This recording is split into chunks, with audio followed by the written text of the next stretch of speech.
हाथियों को लेकर क्या कहेंगे? नहीं, अब हाथियों को तो ये है कि अभी हमने इन जंगलों में भी, नियर बाई जंगल में भी नहीं हाथी देखा जब से मैं आया हूँ। नहीं, इस एरिया में मैं इस एरिया की बात कर रहा हूँ। आप अगर अखबार पढ़ते हैं? सर सुनिए, अखबार में पढ़ता हूँ, लेकिन इस माइन के पेरीफेरी में जहाँ हमारी वर्किंग है, इस जगह में मैंने अपनी नजरों से नहीं देखा। तो वो इसलिए आप नहीं देखे कि माइनिंग जब होता है, ब्लास्ट जब होता है, तो हाथी फिर वहाँ आसपास में रहेंगे? देखिए, अब ये चीजें तो एक अलग हो गई। आपने मेरे से सवाल किया कि आपने देखा है क्या।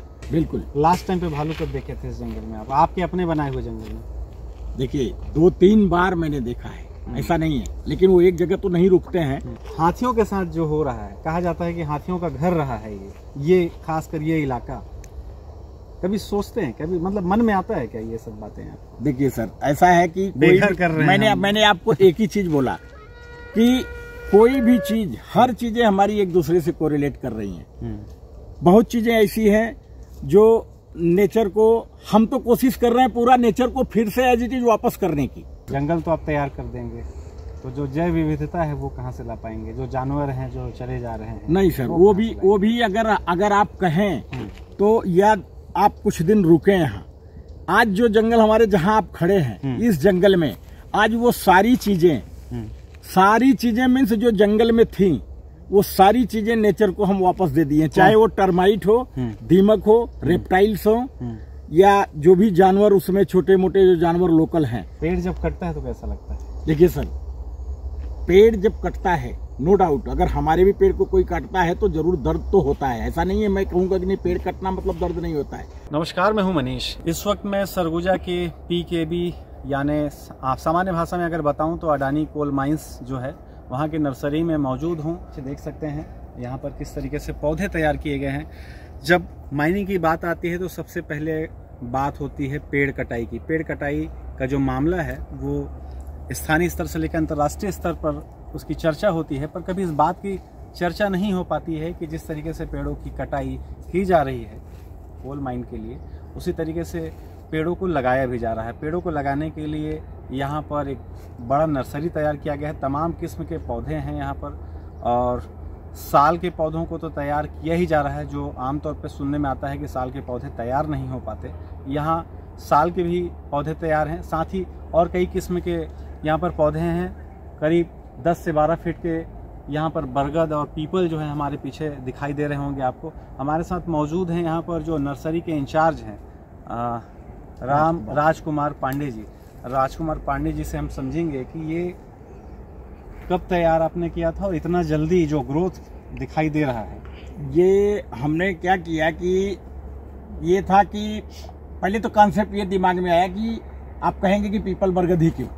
पीपल बरगद का ये है कि पीपल बरगद में, पीपल में आप जानते हैं कि 24 आवर्स ऑक्सीजन देता है। बरगद भी उसका 50% टाइम वो भी ऑक्सीजन ही देता है, प्रोड्यूस करता है एटमॉस्फेयर में। जुलाई माह में हमारे दिमाग में ये आया कि छोटे पौधे तो सब लोग गुटी बांध के एयर लेयरिंग से तैयार कर लेते हैं, तो अगर छोटा पौधा हो सकता है तो बड़ा क्यों नहीं। तो एक अगर बड़ा पौधा हमने तैयार कर लिया तो कम से कम 5-7 साल का पौधा एक साथ लगा सकेंगे। तो पुराना जो पेड़ पीपल और बरगद का हमारा था जो 6-7 साल पुराना हो चुका है, जिनमें जड़ें आ जाती हैं। नहीं, हाँ, पेड़ पुराना हो चुका और इसमें मैच्योर डाले, मतलब ब्रांचेज मिली हमको। तो इसमें हम जो डालें अभी हमको लग रही कि अनवांटेड है, इनको छांट सकते हैं या कर सकते हैं। उस छांटने वाली या प्रूनिंग करने वाली डाल को, जो पेड़ पे लग रही थी कि ये डाल हमें छांट देना चाहिए, उन्हीं डालों को चुन के हमने एयर लेयरिंग मेथड से पौधे को तैयार किया। अब देख सकते हैं महज 5 से 6 महीने का ये पौधा है, पीपल है, साथ में बरगद भी है, और देखकर नहीं लगता कि 5 से 6 महीने का पौधा है। लगता है कि 5 साल इस पौधे को तैयार होने में लग गए होंगे।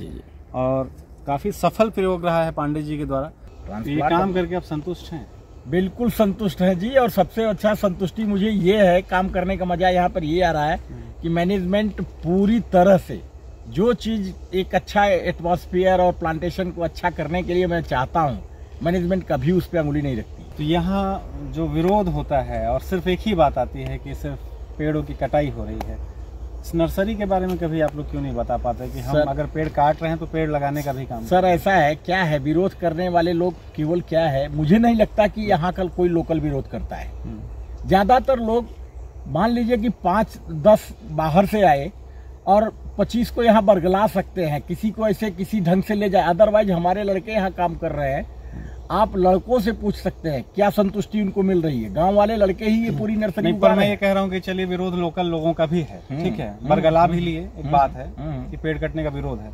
आप लोग इस बात को बहुत अच्छे से क्यों नहीं बता पा रहे हैं कि हम जितना काट रहे हैं उससे बेहतर लगाने का भी काम कर पा रहे हैं? उसमें कमी नहीं मानते हम देखिए, हम कमी इसलिए नहीं मान रहे हैं कि जो वर्क हो रहा है रेगुलर, ऐसा नहीं कि हमारी कोशिश नहीं है, हम जरूर कम्युनिटी के अंदर जाते हैं, उनके लिए जो हम यथाशक्ति कर सकते हैं सब चीजें हम हमेशा करने को तत्पर भी हैं, ले आके प्लांटेशन में दिखाते भी हैं। अभी तक कितना सफल प्लांटेशन कर चुके हैं या पौधा जो है तैयार कर चुके हैं, ये बताइए। देखिए अभी तक जो है हमारा करीब 11,55,000 पौधे से ज्यादा हम पौधा लगा। कितने सालों में?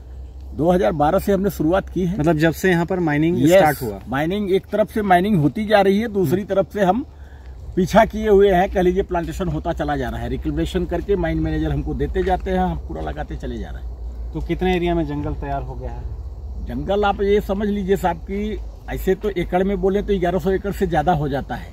अच्छा, पर एक बहुत ही व्यक्तिगत बात। हाँ बोलिए सर। आप पूरे इस प्रकृति को जी रहे हैं, आप जब से आप नर्सरी में 35 साल का आपका अनुभव रहा है, बता रहे हैं। पेड़ जब कटता है तो कैसा लगता है? देखिए सर, पेड़ जब कटता है नो डाउट, अगर हमारे भी पेड़ को कोई काटता है तो जरूर दर्द तो होता है। ऐसा नहीं है मैं कहूँगा कि नहीं पेड़ कटना मतलब दर्द नहीं होता है।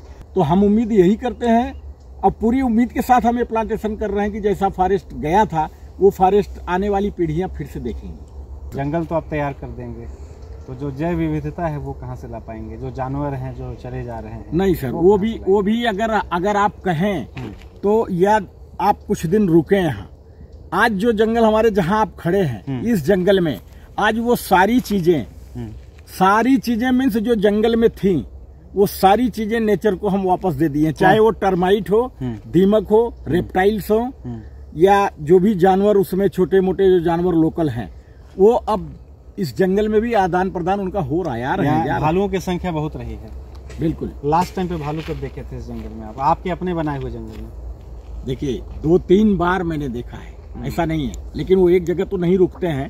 आप देखिए तो कनेक्टेड जंगल है पीछे से, उस जंगल से इस जंगल से आप जहाँ से घुसे हैं दोनों जंगल बहुत नियर बाई है और दोनों डेंस फॉरेस्ट है। उनका अगर फॉरेस्ट है तो वहां से ज्यादा डेंस हमारा फॉरेस्ट है। हाथियों को लेकर क्या कहेंगे? नहीं, अब हाथियों को तो ये है कि अभी हमने इन जंगलों में भी नियर बाई जंगल में भी नहीं हाथी देखा जब से मैं आया हूँ। नहीं इस एरिया में मैं इस एरिया की बात कर रहा हूँ। आप अगर अखबार पढ़ते हैं? सर सुनिए, अखबार में पढ़ता हूँ, लेकिन इस माइन के पेरीफेरी में जहाँ हमारी वर्किंग है इस जगह में मैंने अपनी नजरों से नहीं देखा। तो वो इसलिए आप नहीं देखे कि माइनिंग जब होता है, ब्लास्ट जब होता है तो हाथी फिर वहाँ आसपास में रहेंगे? देखिए अब ये चीजें तो एक अलग हो गई। आपने मेरे से सवाल किया कि आपने देखा है क्या? हाथियों के साथ जो हो रहा है, कहा जाता है कि हाथियों का घर रहा है ये खासकर ये इलाका। कभी सोचते हैं, कभी मतलब मन में आता है क्या ये सब बातें? देखिए सर, ऐसा है कि मैंने आपको एक ही चीज बोला कि कोई भी चीज, हर चीजें हमारी एक दूसरे से कोरिलेट कर रही हैं। बहुत चीजें ऐसी हैं जो नेचर को, हम तो कोशिश कर रहे हैं पूरा नेचर को फिर से एज इट इज वापस करने की, लेकिन जो मैंने एक बोला ना कि एक जो खनिज संपदा है, चाहे वो देश की हो, स्टेट की हो या किसी भी चीज की, एक दूसरे के पूरक हैं। तो बहुत ही शानदार व्यक्ति हैं राजकुमार पांडे जी, आप यहाँ पर। थैंक यू साहब, आप अगर ऐसा सोच रहे हैं तो बहुत ही अच्छी बात है। ये बहुत ही प्रकृति प्रेमी है और इनका जुड़ाव हम लगातार देख रहे हैं। एक बढ़िया शानदार नर्सरी इन्होंने तैयार किया है। नर्सरी में अभी किस किस तरह के पौधे हैं, किस किस तरह के पौधे का यहाँ पर तैयार किया गया है? अभी हमने अभी यहाँ पर जैसा हमने बताया कि कोई एडहॉक प्लांटेशन हम नहीं करते हैं। जैसे अब यहाँ की नेटिव स्पीसीज जो भी हैं, आप देसी आम से ही शुरू कर दीजिए। फ्रूट में आम है, आपका सीसू है, शीशम है, साजा है, बीजा है, हल्दू है, मुंडी है, आपका ये जो साल है। जैसा कहा जाता है कि साल के पौधे तैयार नहीं किए जा सकते दोबारा सर, ये और आपने तैयार कर दिया। ये आने के बाद में जब मैं छत्तीसगढ़ में आया तो मुझे भी ये भ्रांति लगती थी और मैं सोचता था कि हो सकता है कि अगर फॉरेस्ट डिपार्टमेंट और सारे लोग बोल रहे हैं कि साल अपने पेड़ के नीचे ही उगता है, हो सकता है ये हो। तो पौधों के लिए ये मेरे दिमाग में आया कि अगर वहाँ पौधा उग सकता है तो हम जो ओबी ले आ रहे हैं सेम एटमॉस्फेयर या सेम सारी चीजें ऊपर की टॉप सॉइल को हम ले आके यहाँ पर डाल के और पौधे उगा रहे हैं। तो क्यों नहीं हम एक बार, हमने पहले शुरू में क्या किया, जंगल से पत्ती के साथ बटोर के पौधे ले आए कि हो सकता है ये पत्तियों के साथ अपने यहाँ के जगह की मिट्टी और चीजों के साथ रहेगा तो ज्यादा जमे। डाला, पौधे जमे, सर्वाइवल मिला, कुछ थोड़ा सा की जमीन में जम गए। फिर उसके बाद में पौधे मंगा के ग्रेडिंग करना शुरू किया, ग्रेडिंग करके अच्छे स्वस्थ पौधे को डाला जमीन में, सर्वाइवल हुए। फिर धीरे धीरे पॉली बैग में लिया, जैसे आम नर्सरी करते हैं। तो एक कह लीजिए कि एक सक्सेस मिलती गई, ये साहस बढ़ता गया। तो ये एक सेटिस्फेक्शन निजी तौर पे हमको बहुत ही ज्यादा मिला कि जिसके बारे में मैं सोचता था कि वो जंगल में ही उग सकता है, आज वो बाहर आके हमें एक सक्सेस मिली कि हमने उसकी नर्सरी तैयार की और लगाया। जैसे सक्सेस मिलती गई वैसे हम बढ़ते गए। आज की तारीख में हम 85,000 से ज्यादा पौधे अपने मिक्स प्लांटेशन में 11,55,000 जो पौधे हम प्लांट किए हैं उसमें हमने लगा दिए हैं।